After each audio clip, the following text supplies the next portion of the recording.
You may proceed how you wish.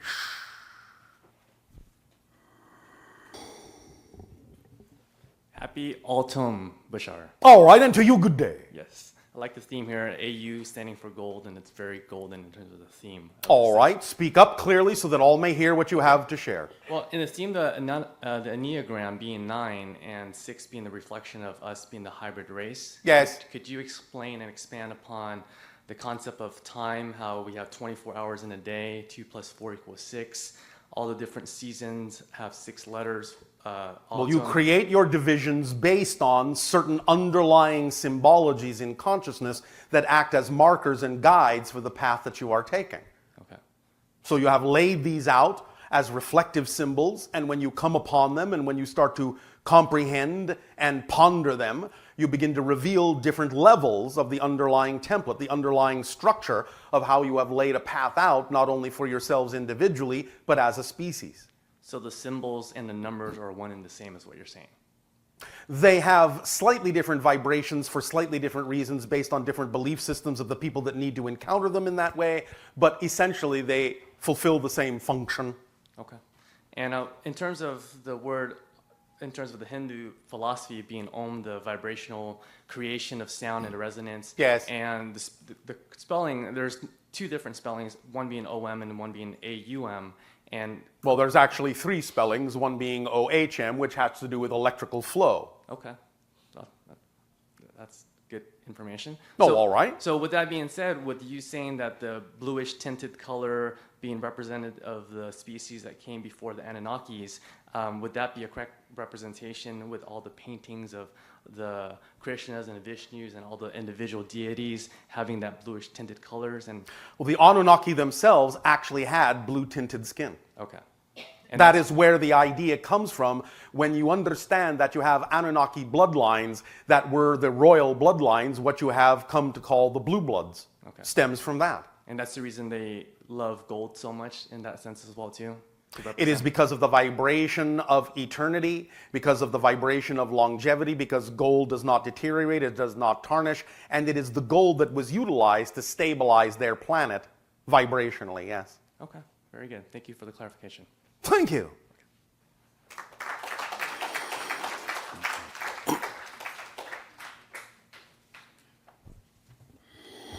Hi, Bashar. And to you, good day. I just wanted to share with you that my mother took me to see you about 23 years ago. Oh, when I was all right. 10 years old, so it's good to be in your field of energy again. Oh, all right. Thank you. And yours as well. Thanks. I guess my first question is, how does the universe view us as a civilization? And why is it that we make this so darn hard on ourselves? Why have we chosen this? You have chosen to forget who you are so that you can rediscover yourselves and remember yourselves from a new point of view. With forgetting comes the ability to buy into negative definitions because you are exploring the idea of transforming polarities, transforming dark into light, transforming limitation into freedom, transforming negative into positive.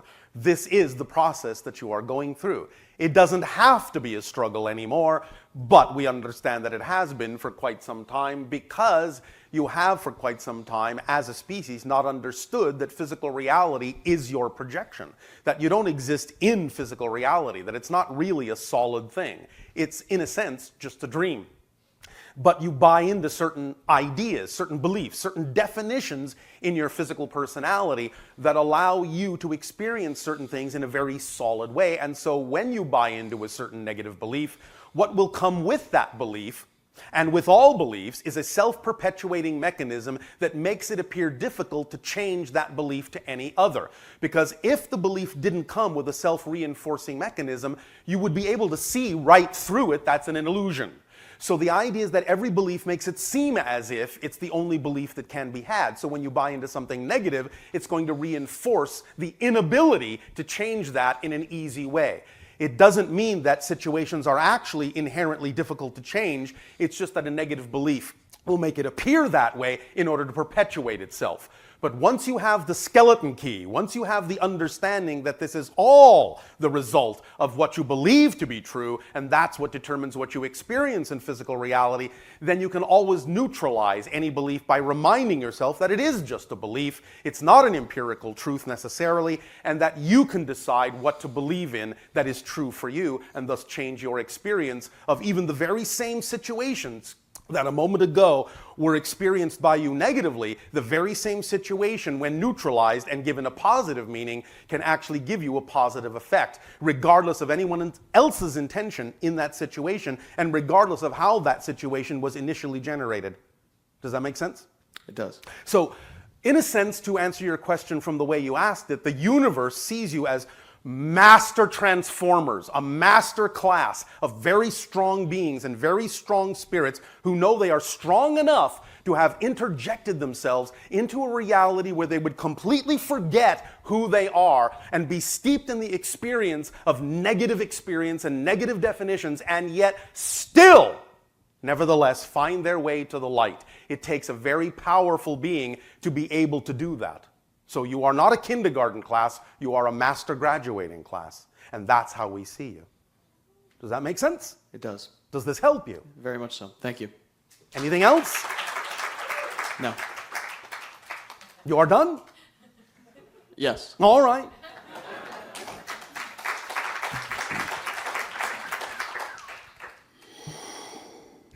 Great day, Bashar. And to you, good day.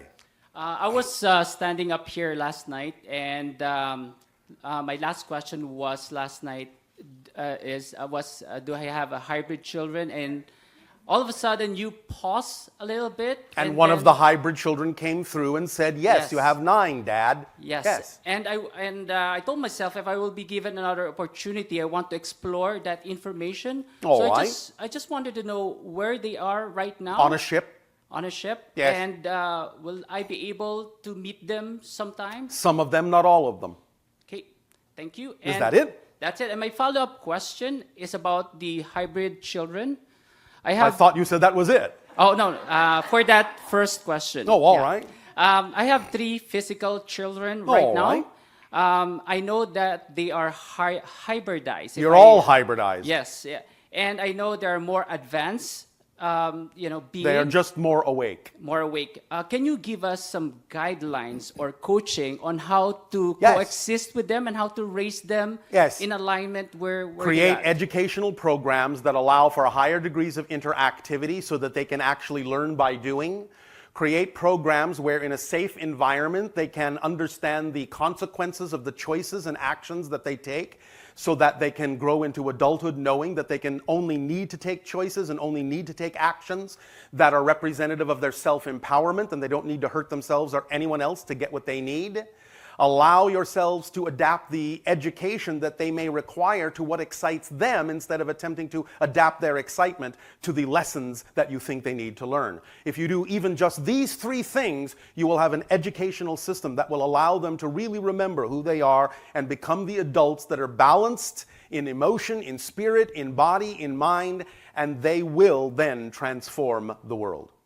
Okay. And in a day-to-day basis, Yes. Since, like for example, myself is programmed differently compared to them. Well, you need to reprogram yourself. Yeah. So how will I raise them on a day-to-day basis? Use your imagination. Follow your own excitement. You understand why it's important to do that, yes? Yes, All absolutely. right. Yeah. And if you follow your own excitement and act on it every moment that you can, with no insistence on the outcome to the best of your ability, you will open up the kit of excitement for yourself that supports you, that is the driving engine, that is the organizing principle, that is the path of least resistance, that is the connection to all other forms of excitement, that is the reflective mirror that shows you what's out of alignment with excitement within you so you can bring it back into alignment. And when you do that for yourself, you will be the vibrational state that will allow your imagination to download the inspiration, ideas, techniques, rituals, motivations that you need to pass along to them.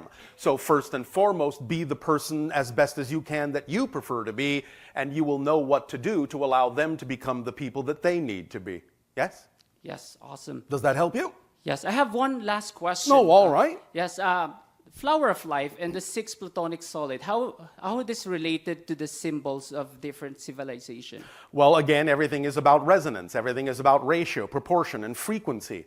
And when you begin to overlay some of those templates with the vibrational symbols that we have represented, you'll begin to see where they fit in that particular pattern, or what part of the underlying template of physical reality they are tapping into to express themselves in the way that they do. Does that help you? Does that make sense in your Yes, language? Absolutely. Thank you so much, Bashar. All right, you are Thanks. so welcome.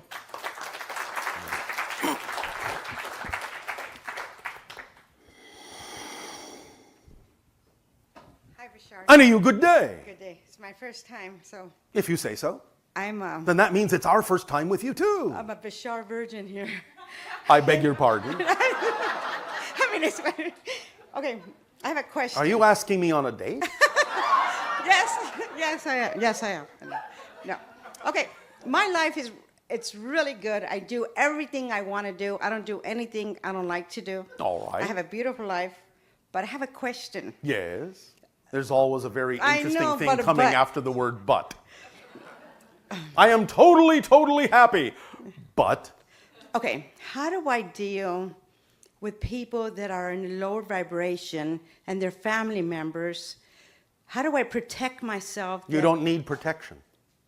The Okay. first thing you do is stop assuming, stop believing that you need protection, because when you buy into the idea that you need protection, you will attract something that you need protection from. You understand?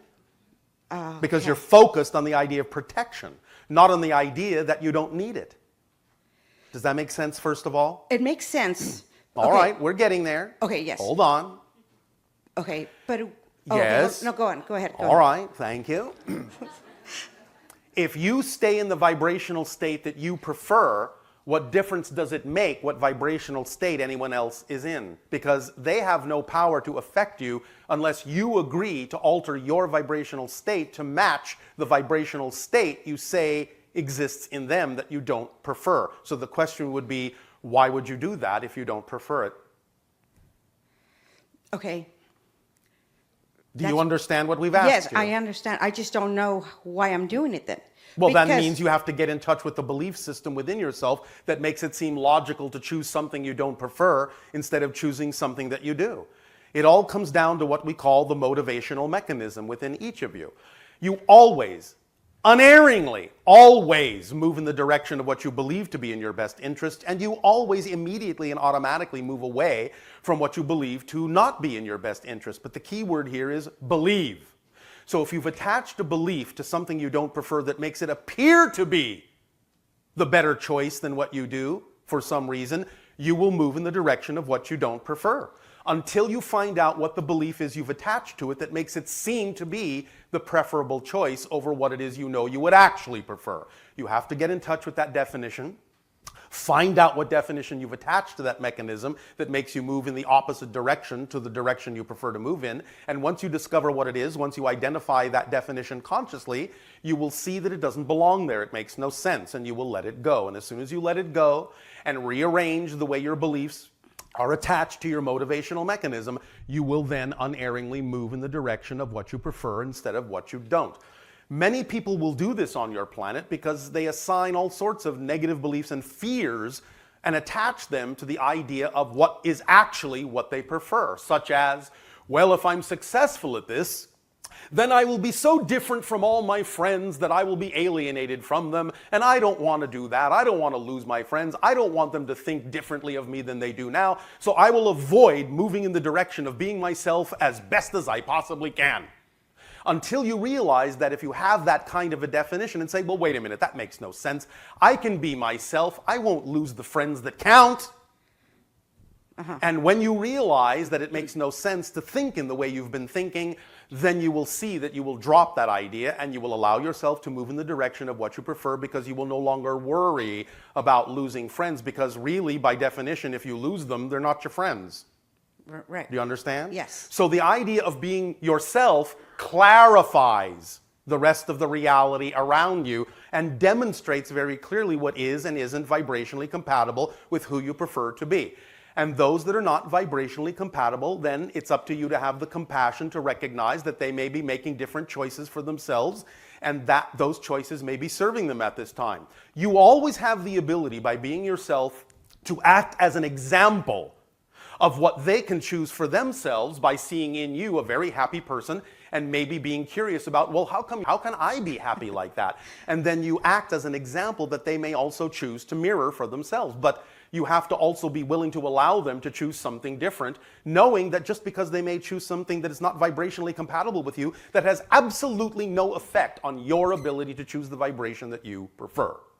And you allow them and have the compassion to allow them to choose what they will. Because if you want to be allowed to choose what you prefer, you also have to allow others to choose what they prefer, even if it's completely the opposite of what you prefer. Just because you can observe neutrally that they're choosing something that's not compatible with your vibration doesn't mean that it's going to affect you in any way, shape, or form. And in fact, if you allow it to affect you, if you match their vibration, then all you're doing is reinforcing the negative energy that you want them to change. You understand? True. Yes. So just go on living happily and be the example in their life, so that someday, maybe if they decide to look for the idea of happiness within themselves, they will at least have an example in you that they can turn to and perhaps learn to mirror. Does this help you? Yes, it does. I have another question. Yes, I'm waiting. Okay. This happened to me. It's like a little story. It's almost the person in the mirror got my attention and talked to me. Yes. And told me I fell in love with this person without me even ever knowing. And yet it was me, but it was different from me. Yes. And can you elaborate? You're speaking to your own higher mind, using the mirror reflection as a permission slip mask to let it be all right to let that information come through from your non-physical higher mind, just as you're doing right now. You're speaking to your higher mind right now, using us as a convenient mask to do so. Everything I'm telling you, you already know somewhere within your consciousness. And I'm just reminding you, as your own higher mind, that you already know this thing. Because it is easier for many of you to talk to your higher mind by talking to someone else, we are more than happy to function as the permission slip reflection that allows you to have a conversation with another aspect of your own consciousness. It doesn't invalidate or negate that I am my own autonomous consciousness as well, but nevertheless, you're speaking right now to your own higher mind, just as you did in the mirror. Okay, the person in the mirror, Yes? it's my higher mind here on earth? Or The higher mind is non-physical, in spirit. Do you understand? You have a physical mind, which is that which expresses itself as a physical body in Right. physical reality, and you have a higher mind, which remains in spirit and acts as a guide on the mountaintop to guide the physical mind down in the valley along the correct paths so you don't fall into all these holes and crevices. When you don't pay attention to the higher mind, when you don't align with it and let that energy flow, then you find that things may be more difficult. You're going against the grain. You're having resistance to your natural self. But if you align with the higher mind will always guide you through excitement. The synchronicity of what comes up at any given moment that contains the highest excitement is a message from the higher mind that that's the direction to move in. That's the compass needle to your magnetic north. True. Make sense? Yes. I know it's true. That's why I said it. Yes. Does this help you? Okay, one more question. Oh, another one more Just question. just a small question. Why is everybody buying gold now? Going what? Why is everybody or everyone wants to buy gold? Not everyone wants to buy Well, gold. I see a lot of people or a lot of There are as many reasons as there are people. Why don't you go ask some of them? okay. Okay. Thank you. Thank you.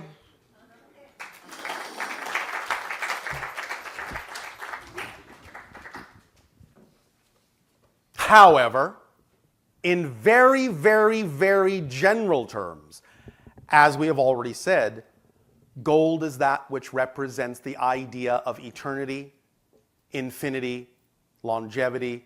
It's a symbol of living in the present.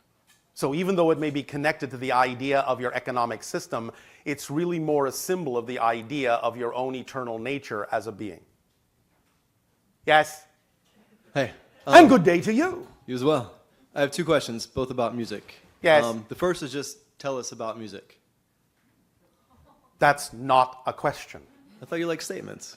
Yes, I do. Okay. Well, But you then said it was a question. I'll ask. Then I have a statement. I would like to hear about music.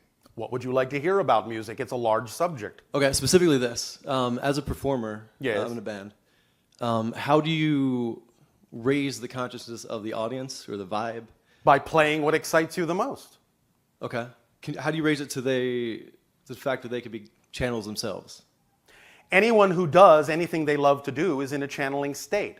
So when you are in a channeling state and playing the music that is in alignment with your highest passion, then those that have attracted themselves to you have attracted themselves to your music for a reason, which means they know they can use it as a permission slip to allow themselves to also slip into that channeling state. So it's an automatic function of the fact that they attracted themselves specifically to you and what it is you have to give off as a gift. So it's an automatic function of the fact that you have an audience. Thank you. Does that help? That's it. And your other question? Oh, it was just tell us about music. Just whatever you wanted to say. So your two questions were the same question. One was a specific thing. The other was all just right. a statement so that you could expound however you Does wanted. this help you then? Yeah. All right, well, thank you. Thank you.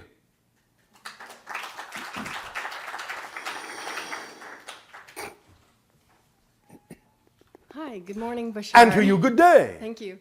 I'm happy to get to ask more questions to you again today.